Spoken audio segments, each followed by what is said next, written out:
காஞ்சிபுரம் மாநகராட்சி ஆணையர் கவுன்சிலர்களை ஒருமையில் அழைத்ததாக கூறி 2 நாட்களாக எதிர்க்கட்சி கவுன்சிலர்கள் தொடர் போராட்டத்தில் ஈடுபட்டு வருகின்றனர்.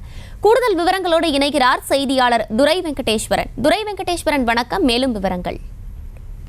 வணக்கம். இந்த காஞ்சிபுரம் மாநகராட்சியில மொத்தம் 51 வார்டுகளுடன் செயல்பட்டு வருகிறது.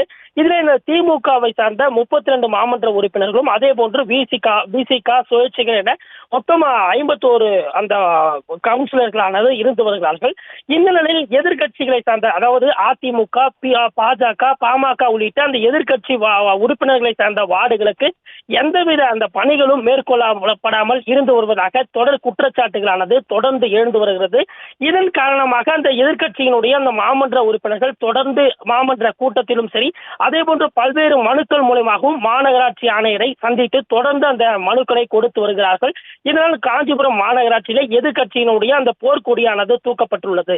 இந்த நிலையிலே எதிர்க்கட்சியை சார்ந்த அந்த உறுப்பினர்கள் 14 மாமன்ற உறுப்பினர்கள் அதிமுக, பாஜக, பாமக மற்றும் அந்த சுழற்சிகளை சேர்ந்த அந்த 14 மாமன்ற உறுப்பினர்கள் நேற்று அந்த தங்களது வார்டுகளுக்கு எந்தவித அடிப்படை பணிகளும் செய்து கொடுக்கப்படவில்லை என கூறி நேற்று காலை முதலே மாநகராட்சி அலுவலகத்திலே மாநகராட்சி ஆணையரை சந்திப்பதற்காக, மாநகராட்சி ஆணையர் செந்தில் முருகனை சந்திப்பதற்காக காஞ்சிபுரம் மாநகராட்சி அலுவலகத்திற்கு வருகை தந்திருந்தனர். இந்த நிலையிலே இது குறித்து அறிந்த காஞ்சிபுரம் மாநகராட்சி ஆணையர் அந்த அலுவலகத்திற்கு வருவதை தவிர்த்துவிட்டு தனது அந்த வெளிப்பகுதியிலே இருந்து வந்ததாகவும் சொல்லப்படுகிறது. இந்த நிலையிலே தொடர்ந்து அந்த மாநகராட்சி ஆணையரை சந்திப்பதற்காக அந்த எதிர்க்கட்சி மாமன்ற உறுப்பினர்கள் முயன்றும் கூட அந்த மாநகராட்சி ஆணையர் சந்திப்பதற்கான எந்தவித அந்த சாத்தியக்கூறுகளும் இல்லாததால் தொடர்ந்து அந்த இரவு முழுவதுமே எதிர்கட்சி மாமன்ற உறுப்பினர்கள் அந்த மாநகராட்சி அலுவலக வாயிலேயே தங்களது குடும்பத்தினுடன், குழந்தை குட்டிகளாக குடும்பத்தினுடன் படுத்துறங்கி அங்கு தொடர் போராட்டத்தில் ஈடுபட்டு வந்தார்கள். இந்த நிலையில 2வது நாளாக இன்றும் காலையும் கூட தொடர்ந்து தொடர் போராட்டத்தில் ஈடுபட்டு வந்திருந்தனர்.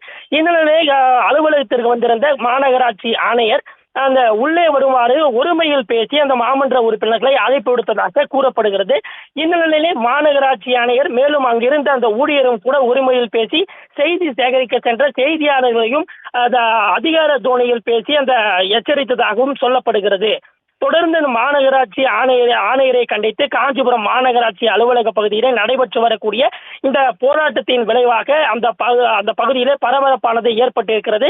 அதே போன்று இன்று மாலை நடைபெறுகின்ற மக்கள் பல்வேறு பணிகளுக்காக அந்த அடிக்கல் நாட்டு விழாவானது நடக்கவிருக்கிறது. இந்த அடிக்கல் நாட்டு விழாவிலே நகர்ப்புற அந்த நகராட்சி நிர்வாகத்துறை அமைச்சராக இருந்து வரக்கூடிய கே நேரு வருகை தருகிறார். அதற்கு அப்போதின் போது மக்களை திரட்டி போராட்டம் நடத்தவும் அந்த எதிர்க்கட்சி மாமன்ற உறுப்பினர்கள் எதிர்ப்பு தெரிவித்து எதிர்ப்பு கொடியும் காட்ட இருக்கிறார்கள். விவரங்களை வழங்கியமைக்கு நன்றி துரை வெங்கடேஸ்வரன். செய்திகளை உடனுக்குடனும் துல்லியமாகவும் தெரிந்து கொள்ள சப்ஸ்கிரைப் பண்ணுங்க.